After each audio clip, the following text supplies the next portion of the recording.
Halo teman-teman, kita akan memasuki bab 8 yang berjudul Evaluating Level 4 Results, mengevaluasi level 4 hasil. Di dalam bab 8 ada 5 topik yang akan dibahas. Yang pertama, Identifying Leading Indicators, mengidentifikasi indikator utama. Yang kedua, The Benefits of Identifying Leading Indicators, manfaat dari mengidentifikasi indikator utama. Yang ketiga, methods, tools, and technique, metode, alat, dan teknik. Yang keempat, timing atau waktu. Dan yang kelima, summary, ringkasan. Bab 8, evaluasi level 4 hasil. Level 4 hasil adalah alasan utama pelatihan dilaksanakan. Tugas pelatihan belum selesai, hingga kontribusinya terhadap hasil bisnis dapat ditunjukkan dan diakui oleh para pemangku kepentingan. Sayangnya, sebagian besar profesional pelatihan tidak tahu cara melakukannya. Sebagian kecil juga dengan keras kepala bersikeras bahwa mereka tidak perlu melakukannya. Mereka percaya bahwa tugas mereka hanya untuk menyampaikan pengetahuan. Secara sederhana, menghubungkan pelatihan ke kinerja hingga hasil bukanlah opsional untuk program yang bersifat krusial bagi misi. Hal ini memerlukan pemahaman terhadap hasil sejati level 4 organisasi dan indikator utama yang relevan. Level 4, hasil adalah tingkat di mana hasil yang ditargetkan terjadi sebagai dampak dari pelatihan serta dukungan dan akuntabilitas yang menyertainya. Sedangkan indikator utama adalah pengamatan dan pengukuran jangka pendek yang menunjukkan bahwa perilaku kritis berada di jalur yang tepat untuk menciptakan dampak positif pada hasil yang diinginkan. Selanjutnya, topik Identifying Leading Indicators, mengidentifikasi indikator utama. Indikator utama menyediakan target yang dipersonalisasi yang semuanya berkontribusi pada hasil organisasi. Mereka juga menciptakan hubungan antara kinerja perilaku kritis dan hasil tertinggi organisasi. Hasil organisasi sering disebut sebagai bendera di puncak gunung. Indikator utama adalah bendera kecil yang bergerak menuju puncak, yang menunjukkan kemajuan menuju tujuan. Bayangkan ada sebuah gambar gunung yang dimana gunung tersebut tertancap bendera-bendera kecil di bawah hingga paling atas ada bendera yang besar. Bendera paling bawah adalah hasil individu. Kemudian atasnya hasil tim. Kemudian atasnya lagi hasil departemen atau divisi atau unit. Di atasnya ada respons pelanggan atau pimpinan, lalu di atasnya lagi hasil organisasi, di atasnya lagi ada kepuasan pelanggan, di atasnya lagi respons pasar atau industri, dan bendera puncak adalah hasil yang diinginkan. Titik awal di sudut kiri bawah mewakili pencapaian level 1 dan 2. Ini adalah base camp, tempat segalanya siap. Orang-orang kompeten dan peralatan tersedia untuk mendaki. Namun, ini bukan puncak gunung. Banyak tantangan dan risiko harus dihadapi untuk mencapai puncak gunung dan keberhasilan bisnis. Cara terbaik untuk bekerja dengan indikator utama adalah dengan memvisualisasikan dan menyajikannya dalam urutan yang paling mungkin terjadi. Setiap bendera menunjukkan indikator utama yang berbeda di sepanjang jalur menuju hasil organisasi. Indikator utama terkadang sebenarnya merupakan pengukuran dari situasi yang tidak diinginkan yang berhasil dihindari. Contohnya, ini disebut juga dengan istilah close call. Seperti menghentikan mesin yang rusak sebelum melukai pekerja, menggagalkan serangan teroris, membersihkan tumpahan sebelum seseorang tergelincir, atau menemukan kesalahan dalam spreadsheet sebelum harga salah hitung. Berikut ini adalah tabel 81 yang merupakan tabel indikator utama. Indikator utama terbagi menjadi 2 kategori, yaitu hasil internal dan hasil eksternal. Hasil internal meliputi outcome dari individu, tim, departemen, atau organisasi. Sementara itu, hasil eksternal mencakup respons dari pelanggan, klien, pasar, atau industri. Kita bahas dulu hasil internal. Hasil internal memiliki 7 komponen utama: kualitas, volume atau produksi, kepatuhan, keamanan, biaya, efisiensi, dan kepuasan pelanggan. Contoh, indikator utama untuk komponen kualitas adalah penilaian kualitas atau quality rating, tingkat kesalahan, dan pencapaian key performance indicator. Yang kedua, contoh indikator utama untuk komponen volume atau produksi. Misalnya tingkat produksi atau keluaran dari produksi. Kemudian resolusi layanan pelanggan utama, first call customer service solutions, dan proyek atau inisiatif yang selesai. Selanjutnya, indikator utama untuk komponen kepatuhan, misalnya temuan audit, hasil audit eksternal, dan laporan insiden yang diketahui. Selanjutnya, contoh indikator utama untuk komponen keamanan, misalnya mencakup cedera waktu kerja, lost time injuries, atau kejadian close call, dan insiden kritis. Selanjutnya, contoh indikator utama untuk komponen biaya, misalnya profitabilitas unit produk, limbah atau scrap, tingkat pergantian inventaris atau biaya, dan biaya overhead. Selanjutnya, contoh indikator utama untuk efisiensi, misalnya waktu pemrosesan rata-rata, kecepatan mencapai kemampuan, dan kecepatan menuju pasar. Yang terakhir, komponen ketujuh, contoh indikator utama untuk komponen kepuasan karyawan, misalnya keterlibatan karyawan, employee engagement, kepuasan karyawan, employee satisfaction, promosi internal, turnover yang disesalkan, tingkat pendaftaran ulang, kepercayaan diri pekerjaan karyawan, dan inisiatif karyawan. Itu adalah contoh indikator utama dari kategori internal. Selanjutnya ada contoh indikator utama untuk kategori eksternal yang terdiri dari 3 komponen: respons pelanggan, kepuasan pelanggan, dan respons pasar atau industri. Contoh indikator utama dari komponen respons pelanggan meliputi volume penjualan, pelanggan baru, penggunaan call center pelanggan, atrisi pelanggan, dan partisipasi program. Selanjutnya, contoh indikator utama untuk komponen kepuasan pelanggan, misalnya peringkat pelanggan, penjualan berulang, referensi yang tidak diminta, dan rasio pujian terhadap keluhan. Yang ketiga, contoh indikator utama untuk komponen respons pasar atau industri, misalnya penghargaan dan pengakuan eksternal, buzz eksternal, persepsi merek, tuntutan hukum dan klaim, serta komentar peers. Ada 2 jenis indikator utama yang berbeda, dan keduanya dapat muncul dalam bentuk kuantitatif atau kualitatif. Indikator utama internal, seperti namanya, berasal dari dalam organisasi dan biasanya muncul lebih dahulu. Contohnya meliputi output produksi, kualitas, penjualan, retensi karyawan, dan hal-hal sejenis. Indikator utama eksternal berhubungan dengan bagaimana pelanggan, klien, atau pemangku kepentingan merespons perilaku kritis yang dilakukan oleh penyedia, pemasok, atau kontraktor. Contohnya mencakup retensi pelanggan, pengakuan merek, goodwill, dan penjualan dari retensi.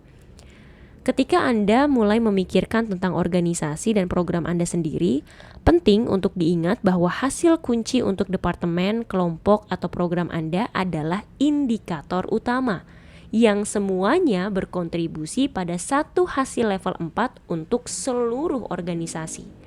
Hal ini kadang-kadang sulit untuk dipahami atau diterima oleh orang-orang. Sebagai contoh, Departemen Teknologi Informasi mungkin memiliki tujuan untuk mengurangi biaya teknologi dan mencegah pelanggaran keamanan. Ini adalah indikator utama yang dapat memengaruhi hasil tertinggi perusahaan, tetapi bukan hasil itu sendiri. Hasil sejati level 4 kemungkinan adalah sesuatu seperti menyediakan produk atau layanan perusahaan ke pasar secara menguntungkan. Selanjutnya, topik tentang the benefits of identifying leading indicators. Manfaat mengidentifikasi indikator utama. Manfaat dari mengidentifikasi indikator utama sangat signifikan.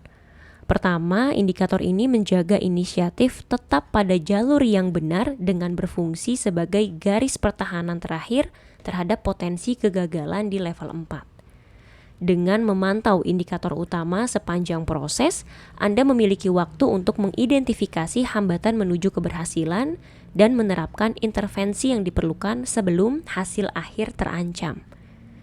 Kedua, indikator utama memberikan kepastian kepada pemangku kepentingan melalui pembaruan interim. Melaporkan status indikator utama secara rutin, baik secara bulanan atau mingguan. Memberikan waktu untuk memungkinkan hasil akhir terwujud tanpa tekanan langsung.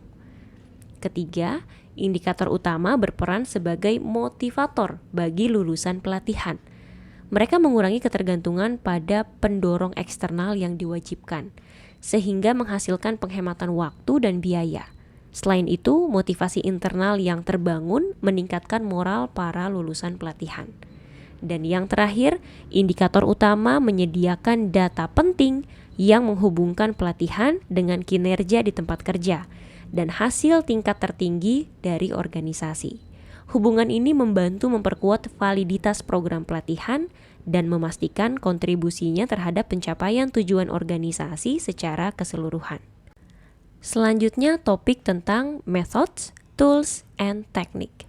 Metode, alat, dan teknik. Di masa lalu, banyak orang berasumsi bahwa semua evaluasi level 4 bersifat sumatif. Namun, pengenalan indikator utama menciptakan peluang untuk menggunakan pengukuran formatif. Evaluasi formatif memungkinkan Anda memantau perkembangan menuju hasil akhir secara real-time dan membuat penyesuaian sesuai kebutuhan. Langkah pertama dalam mempersiapkan evaluasi indikator utama adalah menentukan data mana yang dapat Anda pinjam dan data mana yang memerlukan alat pengumpulan baru.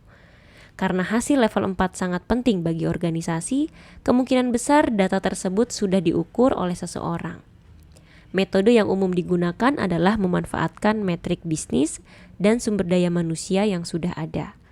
Kunci untuk mendapatkan data ini adalah membangun hubungan dengan orang-orang yang memiliki informasi yang Anda butuhkan untuk mengevaluasi keberhasilan pelatihan, daripada mencoba mengumpulkan data tersebut sendiri.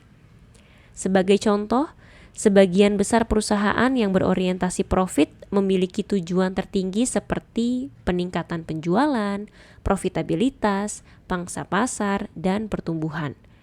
Departemen penjualan mungkin sudah mengukur angka penjualan. Bagian akuntansi melacak profitabilitas. Dan departemen pemasaran mungkin sudah memantau pangsa pasar serta pertumbuhan.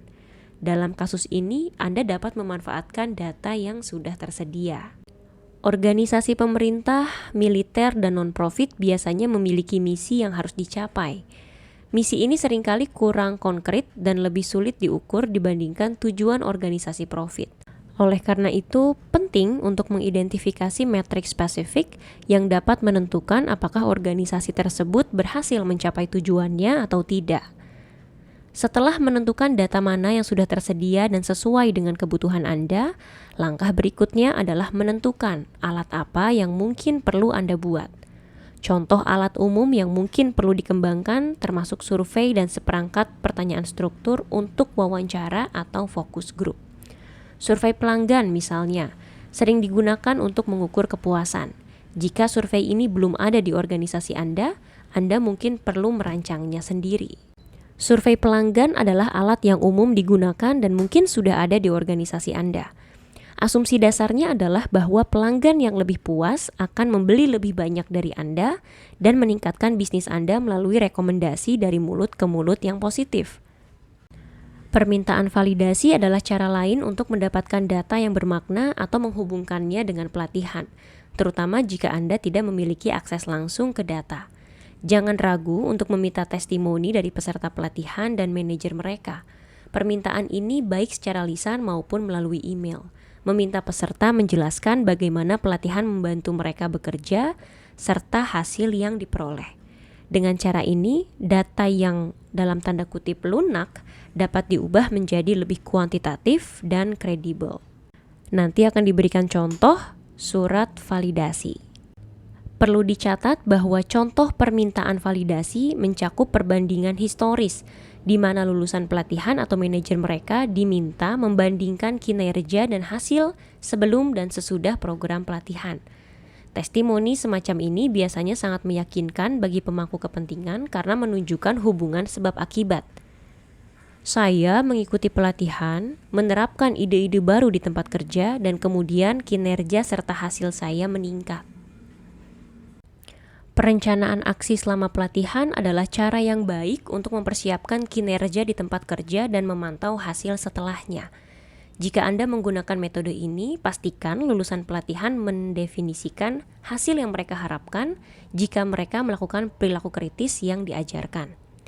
Saat Anda memantau kinerja dan hasil, Anda mungkin menemukan manfaat tambahan yang tidak terduga. Sebagai contoh, jika pemimpin mengadakan rapat mingguan lintas fungsi untuk bekerja bersama pada inisiatif utama, hasilnya mungkin tidak hanya meningkatkan profitabilitas melalui kolaborasi, tetapi juga meningkatkan moral karyawan, pengurangan turnover, dan pengurangan limbah. Ini adalah contoh dari surat validasi. Yang terhormat rekan kerja, tim penjualan Anda telah menyelesaikan sebuah kursus berjudul Trusted Advisor Sales Excellence sekitar 9 bulan yang lalu. Kami dari Divisi Sumber Daya Manusia tertarik untuk menentukan nilai relatif dari pelatihan tersebut. Mohon luangkan waktu selama 5 menit untuk menjawab pertanyaan berikut. 1. Apakah Anda melihat perubahan pada hasil penjualan utama selama 9 bulan terakhir? Jika ya, mohon berikan detail spesifik. 2. Apakah Anda dapat mengaitkan perubahan tersebut dengan pelatihan penjualan dan tindak lanjut yang dialami oleh tim Anda? Jika ya, apakah Anda memiliki bukti untuk mendukung kesimpulan Anda? Mohon berikan bukti tersebut. Dan yang ketiga, apakah Anda bersedia berbicara lebih lanjut dengan saya mengenai periode 9 bulan terakhir ini? Terima kasih banyak atas waktu dan masukan Anda. Salam hangat, Betty Van Kempen, Human Resources. Itu adalah contoh dari surat validasi. Selanjutnya, topik timing atau waktu. Dalam kebanyakan kasus, tidaklah masuk akal untuk mengukur hasil level 4 tertinggi segera setelah pelatihan selesai. Namun, Anda mungkin dapat mulai memantau indikator utama jauh lebih cepat. Setiap indikator utama harus ditinjau untuk menentukan waktu yang tepat untuk memulai pengukuran dan interval pengamatannya. Berikut adalah analogi dari dunia olahraga yang menggambarkan waktu dalam evaluasi level 4. Anda tidak melatih tim sepak bola di awal musim, memainkan semua pertandingan, dan kemudian di akhir musim baru melihat apakah Anda memenangkan Super Bowl. Sebaliknya, Anda melacak apa yang bekerja selama setiap pertandingan, membuat penyesuaian secara berkelanjutan untuk memenangkan sebanyak mungkin pertandingan, mencapai babak playoff, dan melanjutkan jalur kemenangan Anda hingga memenangkan Super Bowl. Sebagaimana evaluasi pada semua level lainnya, evaluasi level 4 adalah proses, bukan sebuah peristiwa tunggal. Jadi ringkasan untuk bab 8 mengevaluasi level 4 hasil adalah hasil atau yang ada di level 4 adalah alasan utama pelatihan dilaksanakan. Tugas pelatihan belum selesai sampai kontribusinya terhadap hasil bisnis dapat ditunjukkan dan diakui oleh para pemangku kepentingan. Secara sederhana, menghubungkan pelatihan dengan kinerja hingga ke hasil tidaklah opsional untuk program-program yang kritis terhadap misi. Pelatihan harus memiliki kejelasan mengenai hasil level 4 sejati untuk organisasi. Dari sana, indikator utama atau leading indicators, yaitu pengamatan dan pengukuran jangka pendek yang menunjukkan bahwa perilaku kritis berada di jalur yang tepat untuk menciptakan dampak positif pada hasil yang diinginkan, harus diidentifikasi dan dilacak. Karena hasil level 4 sejati dapat membutuhkan waktu untuk terwujud.